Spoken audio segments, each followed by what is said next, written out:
අයිබෝවන් යාළුවනේ අන්තිම කොටසින් දැක්කනේ ඔයාලා සෝල් හෝල් වැටෙනතරු මණ්ඩපයට ගහනවා ඒත් එක්කම දෙකොල්ලන්ගේ ලොකු සටනක් ඇවිලෙනවා. ඔය අතරේ යන් පරණ අවතාරයේ සායිසිංව තමන්ගේ ද්වීමේ සේනයේ ශිල්පයෙන් මරලා දාලා හිතනවා. එයා දින්නා කියලා ඒත් එකපාරට මෙතනට එනවා නාබව නැස්තියන් සුන්වරිය. යන්ගේ හයියට වඩා කීප ගුණයකින් එයා පාපුල් ඊට පස්සේ නාවන ටියුසුන්වරිය යන්ට හොඳටම ගහන්න පටන් ගන්නවා. එයා යන්න එක සෙල්ලමක් දාන්න හදනකොටම කවුදෝ වෙනවා. යන්න ඉස්සරහට පැනලා එයාගේ පව ඇටැක් එකට එයන් කවුන්ටර් කරනවා. ඒ ප්‍රහාරයට ආවට තියෙන ඔක්කොම දේවල් කුඩුපට්ටම් වෙන්න පටන් ගන්නවා. දෙදෙනාගේ පව ඇටැක් එක එකට ගැටෙනකොට ලොකු පිපිරීමක් වෙන හන්දා ඔක්කොම සටන් නතර වෙනවා. එතන හිටපු යන්ටත් පුදුම හිතෙනවා. එතකොට යන්ගේ ළඟින් ගොඩක් සත්‍යමත් මිනිසෙක් එළියට එනවා. එයාගේ ඒ චලනයත් එක්කම ආවට තියෙන හැම කෙනෙක්ම බය වෙන්න පටන් ගන්නවා. වාතය ලදුරු සුවඳින් පිරෙනවා. මොකද කිව්වොත් එයාගේ ඇඟෙන් එන ඒ ආත්ම සත්‍යය හරිම පෙබලයි. ඒ මනුස්සයා වෙන කවුරුත් නෙමෙයි. අපේ අතීත පුරාවෘත්තය යාවෝචෙන්. එයාගේ පරණ ආත්මෙන් අලුත් ආත්ම සත්‍යයකින් එළියට එනවා. ඇවිත් කියනවා නවවන ටියන්සුන්වරිය මගේ කෝලයාව මෙතනින් ඇරයි යන්න තමුසට කොහෙත්ම අයිතියක් නැහැ. ඊට පස්සේ එයාගේ ඇත්ම ආත්ම සත්‍යය එළියට එනවා. ඒක හරිම පිරිසුදු. ආයෙමත් මුළු වාතයම රැලි ගහනවා. ඉස්සරහින් ගුරුවරයා පස්සෙන් එයාගේ කෝලයා හරිම ලස්සන දර්ශනයක්. ඒ මනුස්සයා දැක්ක ගමන් යන්ටත් එයාගේ හිතේ තියෙන බය නැති වෙලා යනවා. ටික වෙලාවකින් සිහිය ආපු ගමන් එයා කියනවා මගේ ගුරුවරයාට මේ ඕරාව දැනෙනවා ඇති. ඒකත් එක්කම එයාගේ මූණට ලොකු සුවඳක් එනවා. බ්ලැක් ටියන්සුන්ටත් ඒක දැනෙනවා. ඒ පාරේ එයාගේ පණ කිනිහිලා යනවා. වැටෙන තරු මණ්ඩපේ ගෝලයොත් සාතුටින් නටන්න පටන් ගන්නවා. කියනවා අපේ අලුත් ගුරුතුමා ඇවිත් අපි බේරුණා. මොකද අපේ අලුත් මණ්ඩපයේ ප්‍රධානියා මහා ගුරු යාවුලාව ඉස්සරහා කාටවත් කතා කරන්න බෑ. මේක ඇහෙනකොට නවවන ටියන්සුන්වරියවත් පිච්චෙනවා. එයා කියනවා යාවෝචෙන් ඔයාලට දැන් බෞද්ධ ශරීරය ලැබුණත් ඔයා තාමත් බල්ලෙක්ගේ මට්ටමේ. ඒත් ගුරුතුමා ඒකට උත්තරයක් දෙන්නේ නැහැ. එයාගේ කෝලයාට කියනවා පොඩ්ඩක් එහාට ගිහින් අනිත් අයට උදව් කරන්න. මම මේ කිව්ව හොඳට බලන්න. එතකොට යනොත් හොඳ කොල්ලෙක් වගේ අපි දිහා බලලා එතනින් පැනලා යනවා. ඒත් එයාට දැනට තියෙන්නේ එයාගේ ගුරුතුමා ගැන ලොකු දුකක්. ඒකයි එයා හිතින් කියන්නේ අන්තිමේදී ගුරුතුමා ඇස් ඇරලා මොනවා හරි කිව්වා. ඒත් දැන් මම දන්නේ නැහැ. ශරීරය ලැබුණාට පස්සේ ගුරුතුමා ආයමත් සත්‍යමත් වෙලාද කියලා. ඒත් එයා හොඳ ගෝලෙක් විදියට ආනන්ද කීකුරු වෙලා එතනින් යනවා. එතන තිබුණු සටන තාමත් යනවා. නවවන ටියන්සුනියාස්ගේ තියෙන් ගුරුතුමාට කියනවා යාවෝචෙන් ඔයාට දැන් බෞද්ධික ශරීරය ලැබුණත් ඔයා තාමත් බල්ලෙක්ගේ මට්ටමේ. නවවන ටියන්සුන්වරිය කියනවා නව තාරකාවන්ට කිසිම හානියක් කරන්න ඔයාට බැහැ. මගේ සෝල් හෝල් ගැන අමතක කරන්න. මොකද තාම ඔයාට අපිව විනාශ කරන්න තරම් හැකියාවක් නැහැ. එහෙම කියලා එයාගේ ප්‍රහාරය ආරෝපණය කරන්න පටන් ගන්නවා.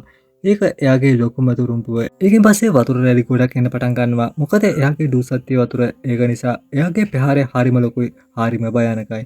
ඒත් යාවජන් ගුරුතුමා හරිම සංසුන් විදියට හිටගෙන ඉන්නවා. ඒත් තියන්සුනි හරිම හිතියුණු ඊතල හදනවා. ඒ ඊතල හරිම භයානකයි. මොකද එයා ඒක කරන්න හිතාගෙන හිටියේ යාවජන් ගුරුතුමා ඒ දේවල් වලට හරිම දසහන්දා. එයාට පැත්තකට බලන්නවත් තාල්ලු කරන්නවත් තැනක් හොයාගන්න බැරි වෙයි. ඒත් පුරාවෘත යාවජන් ඒ ගැන ගණන් ගන්නේම නැතුව කියනවා මිත්‍රයා ඔයා දැනට හරිම බලවත් ප්‍රහාරයක් එල්ල කළා. ඒක නිසා මටත් මගේ පූර්ණ බලය පෙන්වන්න වෙනවා. මොකද මට ඒක නවත්තන්න බැරි වුණොත් මුළු වැටෙන තරුවේ හැමදේම කෙලවර වෙනවා. වගේම හැමෝම මට hina වෙනවා. ඊට පස්සේ යාවිචෙන් ගුරුතුමා එයාගේ පලිඟු දීක්ෂ එළියට ගන්නවා. මේ ඔක්කොම අහලා නයන් තියන්සන් කෝපෙන් ඇවිලෙන පටන් අරන් කියනවා ඔයා හරිම වැඩි. එහෙනම් දැන් මැරෙනවා. එහෙම කියලා එයා යාවෝචෙන් ගුරුතුමාට පාහර දෙනවා. එයාගේ වතුර හිතල ප්‍රහාරය හරිම වේගෙන් යාවුලාව දිහාට එනවා. ඒත් පුරාවෘත යාවෝචෙන් එයාගේ සත්‍ය පරිඟුව පාවිච්චි කරනවා. ඒකෙන් එතන පරිසරය සම්පූර්ණයෙන්ම වෙනස් වෙනවා. ඒත් එතකොටම ඒ පරිඟු මානය බිඳිලා විසිරලා යනවා. ඒකෙන් ඔක්කොම පරිඟු යාවෝ ගුරුතුමාගේ පිටිපස්සට ඇවිත් ලොකු පරිඟු හැඩයක් ගන්නවා. ඊට පස්සේ යාවෝ එයාගේ අත් සලකුණු වෙනස් කරනවා. ඒ පරිඟු එයාගේ ඉස්සරහට ඇවිත් රොකට්ටුවක හැඩය ගන්නවා.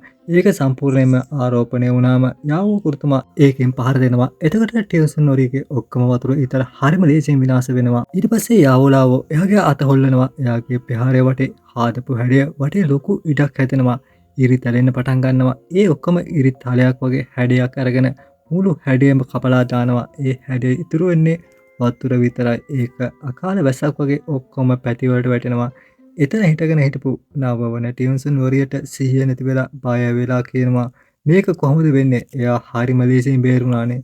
එතකොට යාවෝචෙන් දරුණු හිනාවක් දාලා කියනවා අද ඔයාලා බලාපොරොත්තු නැතුව මගේ වැටෙන තරු මණ්ඩපය ඇතුළට ඇවිත් මගේ ගෝලයාට ගහන්න තරම් නිර්භීත වුණා. ඒත් දැන් ඔයාලා මෙතනට ආවා වුණාට මෙතන යන්න නම් ලැබෙන්නේ නැහැ. ඊට පස්සේ එයා හැරිලා පහළ සටන් දිහා බලනවා. එතන ඔක්කොම අය එකිනෙකා එක්ක සටන් කරන ගමන් හිටියේ. එතකොටම යාවුචන් කෝපයෙන් තම අත මිටවලනවා. ඒක හේතුවෙන් ඔහුගේ පළඟු සත්‍යය ඔහුගේ සිරුරෙන් පිටට පැමිණ මොහොතකින් ආවට පැතිරෙන්න පටන් ගන්නවා. ඒකේ බලය කොච්චර භයානකද කියනවා නම් සෝල් හෝල් එකට බැඳලා හිටපු අය ඒක ඇතුලේ කැටි වෙන්න පටන් ගන්නවා. සාමාන්‍ය මට්ටමේ අය වුණත් දාන සූරෙක් වුණත් කොල්ලෙක් වුණත් ඔක්කොම ඒ පළඟු ඇතුලේ හිර වෙනවා. ඊට පස්සේ යාව ගුරුතුමා එයාගේ අත හොල්ලලා ආයෙමත් මීට මොලවනවා. ඒත් එක්කම ඒ අයගේ ඇඟෙන් ආයෙමත් පළඟු සත්‍යය එළියට එනවා. ඒ හන්දා පළඟු ඇතුලේ හිර වෙලා හිටපු හිස් ආත්මවල ඇඟවල් ඇතුලට පළඟු ඇතුළත් වෙන්න පටන් ගන්නවා. ඒත් එතකොට ඒ අයගේ කෑ කැහිලි හඬ ඇහෙන්න පටන් ගන්නවා. ටික වෙලාවකින් ඒ පළඟු කොච්චර තද වෙනවද කියනවනම් ඒ අයගේ ඇඟවල් ඉරලා දානවා. මේ මුළු තැනම ඒ අයගේ අවසානයේ සිද්ධ වෙන්න පටන් ගන්නවා. මේකට තමයි ඇත්ත බලය කියන්නේ. හිස් ආත්මයන්ගේ සිරුරු හැමතැනම පුපුරනවා. ඒකත් හරිම කුරුළු විදිහට. ඒකෙන් එතන හිටපු හැමෝම තේරුණා මේ පුරාවෘත්තයේ යාවොච්චාව හරිම කුරුළුයි කියලා. ඒත් හිස් ආත්මය කෙනෙක් වුණත් ඇඳුම් අතගත්තු කෙනෙක් වුණත් ඒක හැමෝටම පැහැදිලි. සුදු ටියන්සුන් සහ කළු ටියන්සුන් එතනින් දුවන්න පටන් ගන්නවා. ඒත් අපේ පුරාවෘත්තයට එයාලාට යන්න දෙන්න කිසිම අදහසක් නැහැ. ඒ හන්දා එයාලා ද්වාරයක් හැරලා එතනින් පැනලා යන්න කලින් ගුරුතුමා එයාලව අල්ලාගෙන මරලා දානවා. ටික වෙලාවකින් එතන කිසිම දෙයක් ඉතුරු වෙන්නේ නැහැ. ඔක්කොම සුද්ධ වෙනවා. ඒක දැකලා පෝල්නෙන් ස්ටාර් එකේ ගෝලියෝ වුණු අය සතුටින් ඔළුව නමලා ප්‍රධානියට ලොකු සටන් පාඩ දාන්න ගන්නවා. යන්නේ එයාගේ හිතෙන් කියනවා. ගුරුතුමා එයාගේ පරණ බලයේ උපරිමයට ඇවිද්ද. මොකද ගුරුතුමාගේ බලය හරිම පෙබලයි. මේ ඔක්කොම දැකලා 19 නොරිය කේන්ති අරන් කියනවා යාවචෙන් ඔයා තාම ඔච්චර උඩින් පියාඹන්න එපා. මොකද දන්නවද යාවචෙන් මම දැන් ඔයාවට පෙන්වන්නම් ඇත්ත බලය කියන්නේ මොකක්ද කියලා. ඊට පස්සේ එයාගේ ජෙට් ටෝකනයක් එඩේට අරන් ඒක කඩනවා. ඊට පස්සේ අංශුව පිටිපස්සෙන් හරිම ලොකු ද්වාරයක් කරනවා. ඒකෙන් හරිම බලවත් ඕරාවක් එළියට එනවා. ඒක හන්ද අපේ දාන කාර මණ්ඩලයේ ගෝලියෝ වුණු අයට හිටගෙන ඉන්නත් අමාරු වෙනවා. මොකද ඒ ద్వාරයේ ඕරාව ටික ටික වැඩි වෙන්න එතන වාතය හරිම සීතල වෙනවා. මොකද එතන දැනටමත් සීතල වෙන්න පටන් අරන් මේ ඔක්කොම වෙන්නේ ඒ ద్వාරය ඇතුලෙන් එන සත්‍යයෙන්. එතන හිටපොට යනුත් ඒ ద్వාරයට ගොඩක් පහර දෙනවා. ඊට පස්සේ ඒ ద్వාරය ඇතුලෙන් 19 නුරියට වඩා සත්‍යමත් තවත් කෙනෙක් එළියට එනවා. ඒ හන්දා පෙන්සොන්සේලත් ඒ දිහා බලලා පුදුම වෙනවා. මොකද 19 නුරිය උදව්වට කතා කරපු ඒ මනුස්සයා හරිම සත්‍යමත්. එයාගේ ඇඟෙන් එන සත්‍ය හරිම භයානකයි. එයා ඒක පොඩ්ඩක් ඉදිරියට දැම්මත් ළඟ හිටපු අයටත් අමාරු වෙනවා. යන්ටත් ඒක දැකලා ගොඩක් පුදුම හිතෙනවා. ඒත් ගුරුතුමා යාවුචෙන් එයා අද ඉන්නේ ටිකක් වෙනස් මුඩ් එකක. එයාට ඒක ගානක්වත් නෑ. ඊට පස්සේ ඒ මනුස්සයා 19 නුරියට කියනවා මොකද වුණේ ඔයාගේ හුස්ම හිරලා වගේ. ඒක ඇහුවම 19 නුරියට කේන්ති කියනවා ඔයාට බලය තියෙනවා නම් ඉස්සරහා බලන්න ඔයාගේ විරුද්ධවාදියා කවුද කියලා. ඒක ඇහුවම ඒ මනුස්සයා hina වෙන්න පටන් අරන් කියනවා දැනට ළමයින්ව බය කරන්නේ කවුද? ඊට පස්සේ එයා ඉස්සරහා ඉන්න විරුද්ධවාදියාව දැක්ක ගාම එක පාටම බය වෙනවා. ගුරුතුමා දිහා බලලා කියනවා මේ ඔයා ආයෙමත් ඔයාගේ ඇඟ ලබා ගත්තද? යාවචෙන් එයා දිහා බලලා කියනවා මුළු ආත්මයම දැනට ගොඩක් දුර ගිහින් තියෙනවා. එයා දැනටපත් 19 18 මගේ පොලේ නිෂ්ඨා විනාශ කරන්න වෙලා තියෙනවා. සෝලෝල් එක අපි ගැන හරිම ලොකුවට හිතනවා. ඒත් 18 hina වෙන්නේ නැහැ. එයා කියනවා මේ විදිහට යාවචෙන් ඔයා දැනට ඔයාගේ බලය ගොඩක් ප්‍රකෘතිමත් කරගෙන තියෙනවා. ඒක හන්දා 19 ට දැනට ඔයාව නවත්තන්න බෑ. ඒක ඇහුවම 19 කෙස්කේතිය ඇවිලෙන පටන් අරන් එයා කියනවා අනේ මේ ඔය විකාර කතා නවත්තන්න අපිට දැනට අපි දෙන්නාගේ බලය එකතු කරමු. ඒකින් අපි පහර දෙමු. එහෙම කියපු 19 එයාගේ වතුර ටුකු එළියට අරගෙන ප්‍රහාරයක් එල්ල කරන්න පටන් ගන්නවා. එයාගේ ප්‍රහාරය කොච්චර භයානකද කියනවා නම් කාලු වලාකුළු අහස වහනවා.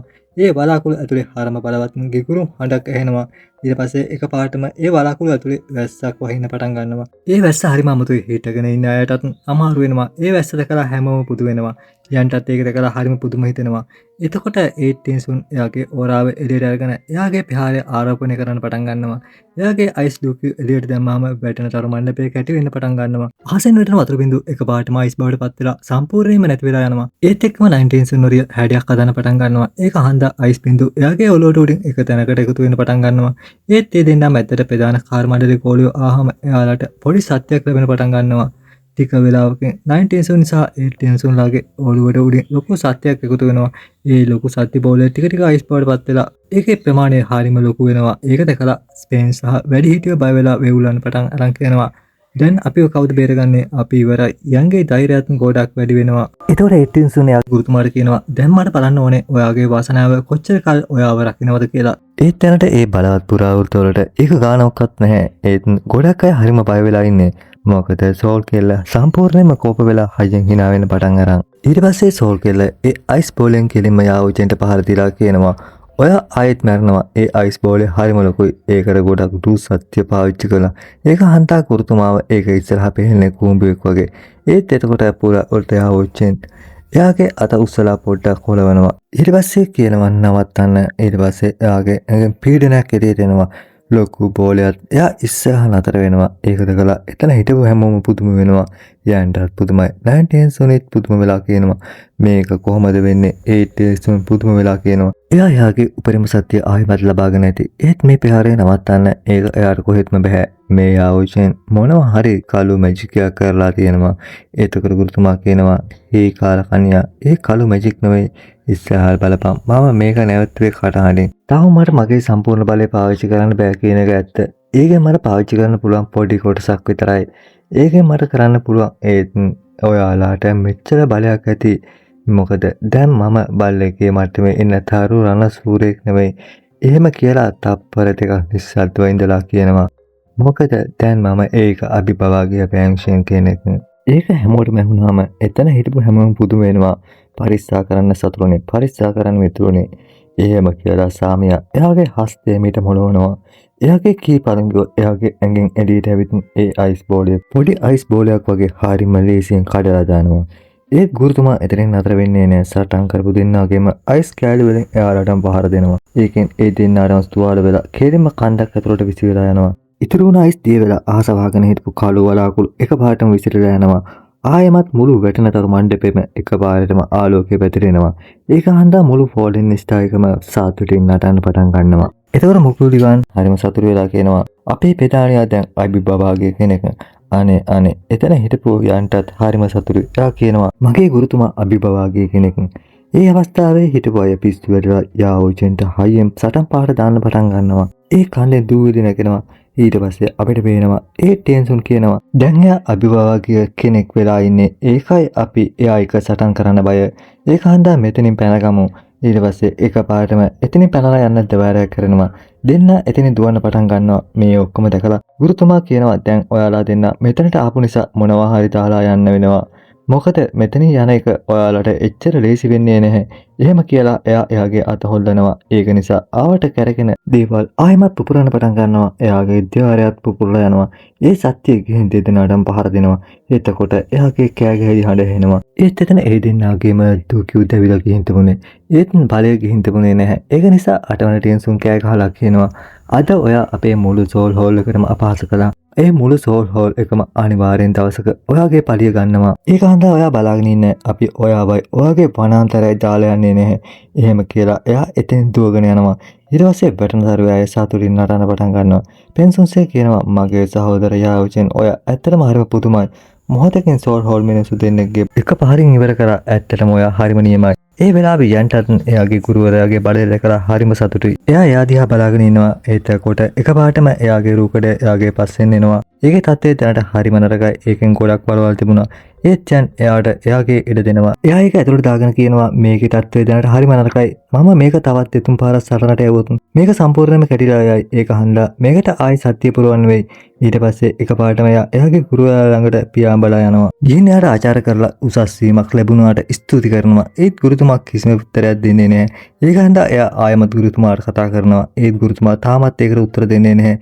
ඒත් ටික වෙලාවකින් එයා කියනවා සෝල් හෝල් සලස්ම දැනට සම්පූර්ණයෙන්ම විනාශ වුණත් එයාලා නිසා අපේ වැටෙනතර මණ්ඩපයට ගොඩක් හානි වුණා. මේ ඔක්කොම උනේ මම හන්දා. ඒකෙන් තාරක බාධකයක් ගැලවුණා. මේ ඔක්කොම කලේ 19 සුන්දරිය මගේ සත්‍ය මගේ පාලනයේ තිබුණා නම් මම එයාලා දෙන්නම මෙතන වලරනවා. ඒක ඇහුවා ගමන් එයා එකපාරටම කියනවා ගුරුතුමනි ඔබ මොනවද මේ කියන්නේ? ඔබ නියම වෙලාවට ක්‍රියා නොකළා නම් මේ මණ්ඩපය එයාලා විනාශ කරලා තියේ කියලා මට බයයි. ඒක ඇහුවාම ගුරුතුමා කියනවා මේ ඔක්කොම උනේ ඔබ හන්දා. ඔබ උදව් නොකළා නම් මට මගේ ඇඟ ආයෙමත් ලබා ගන්න බැරි වෙනවා. මට මෙච්චර උදව් කරපු මම ගැන මහන්සි වුණු දරුවන්ට ගොඩක් ස්තුතියි. ඒක ඇහුවාම යන්ගේ මුහුණට හිනාවක් එනවා. එයා අපිට ඒ ගැන දන්නනවා. ඒතරම් පෙන්සුන් එකපාරටම එතනට ඇවිත් කියනවා සහෝදර මිස්ටර් චෙන් ඔයා මට හරිම විනෝදයක් දුන්නා. ඔයා කෙලින්ම ආද සාන්තවරයාට ඇතුළුයි කියලා මම හිතුවේ නැහැ. අනිත් වැඩිහිටියෝ යාවට ආචාර කරනවා. එතකොට ගුරුවරයා එයාලා දෙන්නාටම එච්චර මහන්සි වුණාට ස්තුති කරනවා. එතන හිටපු ෆ්‍රෙන්ඩ්ස් කියනවා යාවචෙන් ඔයා දැනට කිසිම දෙයක් ගැන කරදර වෙන්න එපා. අපි තරු සුළඟ ඔප්ප දම්මන්න හරිම මහන්සිලා වැඩ කළා. ඒක කලින් තිබුණු විදිහටම ඉක්මනින් නැවත හදන්නම්. ඒක ඇහුවාම එයාලා අපිට පේනවා. ඊට පස්සේ දර්ශනය වෙනස් වෙනවා. ඒත් අපිට පේන්නේ ගල් කුරුණේ දර්ශනය. යන්නෙතර මැද ඉඳගෙන කල්ටිවේට් කරනවා. ඒකෙන් එයාගේ තුවාල හොඳ වෙනවා. එයාගේ භාවනාව ඉවර වුණාම ඇස්සල්ලා එයාගේ ඇඟ පරිස්සම් කරනවා. එයාගේ ඔක්කොම තුවාල සම්පූර්ණයෙන්ම සුව වෙන. එතකොට යාවුචෙන් එතනට ඇවිත් යන්ගෙන් අහනවා ඔයාගේ තුවාල වලට කොහොමද හොයා හොඳින්ද? ගුරුවරයාව දැක්ක ගමන් ජයන් හරිම සතුටු වෙනවා. එයා එකපාරටම පහළට ඇවිත් එයා ගැන කරදර වුණාට එයාට ස්තුති කරනවා. ඊට පස්සේ එයා සම්පූර්ණ ගෞරවයෙන් ආචාර කරනවා. ජයන් කල්ටිවේට් කරන්න ගිහින් ගොඩක් කල් හන්දා. එයා ගුරුවරයාගෙන් අහනවා ගුරුතුමනි සෝල් හොද්දනට අපි ගැන මොනවා හරි ක්‍රියාමාර්ගයක් කරන් තියෙනවද? එයාගේ ගුරුවරයා ඔළුවමල්ලා කියනවා ඔයා දැනට කිසිම දෙයක් ගැන කරදර වෙන්න ඕනේ නැහැ. මොකද දැන් අපේ පෝලෙන් ස්ටා මණ්ඩපේ මේ වෙනකොට හරිම ජනප්‍රිය වෙලා තියෙන්නේ. ඒක හින්දා දැන් සෝල් හොල්ට කෙලින්ම අපිට පහර දෙන්න තරම් ධෛර්යයක් නැත්තේ. ඊට පස්සේ එයා යන් දිහා බලලා කියනවා දරුවා දැන් ඔයා ගොඩක් ලොකු වෙලා හරිම සත්‍යමත් වෙලා ඔයාගේ දැනුමක් ගොඩක් වැඩි වෙලා ගුරුවරයෙක් විදියට මට ඔයාට උගන්වන්න පුළුවන් හැම දෙයක්ම මම දැනටමත් ඔයාට උගන්වලා ඉවරයි. මම ඔයාගේ ගුරුවරයා වීම ගැන හරිම සතුටුයි ආරම්භරයි. ඒක ඇහුවාම යන් සතුටු වෙලා කියනවා මම අද මොනවුනත් මේ විදිහට ඉන්නේ ඒ ඔක්කොම ඔබ නිසා එහෙම කියලා දෙන්නම සංවිධිනවා. ඒත් එතකොට යන්ට මොනවා හරි මතක් වෙලා කියනවා ගුරුතුමනි ඔබේ මතකයක් විදිහට මා ළඟ දෙයක් තියෙනවා. ඒක දැක්කම ඔබ හරි සතුටුයි. ඊට පස්සේ එයාගේ ඇඟිල්ලෙන් ගුරුවරයාගේ තිබුණු ඒ කළු ආත්ම මුද්ද අරන් ගුරුවරයාට ආපහු දෙනවා. ඒ තැනදීම ගුරුවරයා ඒක අරගෙන කියනවා මගේ මුළු ජීවිත කාලයම දැනුම තිබුණේ මේ අවකාශ ගබඩා මුද්ද ඇතුලේ. ඔයා ඒක දැනට සම්පූර්ණයෙන්ම ඉගෙනගෙන ඉවරයි. ඒක හන්දා ඔයාට දැන් ගුරුවරයාව දාලා යන්න පුළුවන්. ඔබටත් ගුරුතුමෙක් වෙන්න පුළුවන්. ඒකයි මේ මුද්ද ඇතුලේ තියෙන දේවල් දැන් ඔයාට එච්චර වැදගත් නැත්තේ. ඒ දැනට ඔයාට හරිම ප්‍රයෝජනවත් එක වැදගත් දෙයක් තියෙනවා. යාවචින් ගුරුතුමා ඒක කියලා එයාගේ අවකාශ මුද්දෙන් ඇයට මෙදුළු සිසු කරන ගිනි දැල්ලක් එළියට එනවා. ඒත් එයා එකපාරටම ඒක යන් දිහාට දික් කරනවා. ගුරුතුමා මොනවද කරන්නේ කියලා යන්ට තේරෙනවා. එතකොටම ගුරුතුමා එයාට කියනවා මම දැනටමත් අර්ධයට ඇවිත් ඉන්නේ. ඒකයි මට මේ ඇට මිදුළු සිසිල් කරන ගිනි දැල්ල මට දැන් වැඩක් නැත්තේ. ඒත් ඩුකියු මන්තරේ වගා කරනකොට මේ ගිනි දැල්ල වලට හරිම ප්‍රයෝජනවත්. ඒක නිසා ඔයාගේ සත්‍ය කොච්චර වැඩි වේද කියනවනම් යන් hina වෙන්න පටන් ගන්නවා. එයා කියනවා ගුරුතුමනි ඔයා තාමත් මාව මෝඩෙක් කියලා හිතනවද? දැන් මම කිරිබොන ළමයෙක් නෙවෙයි.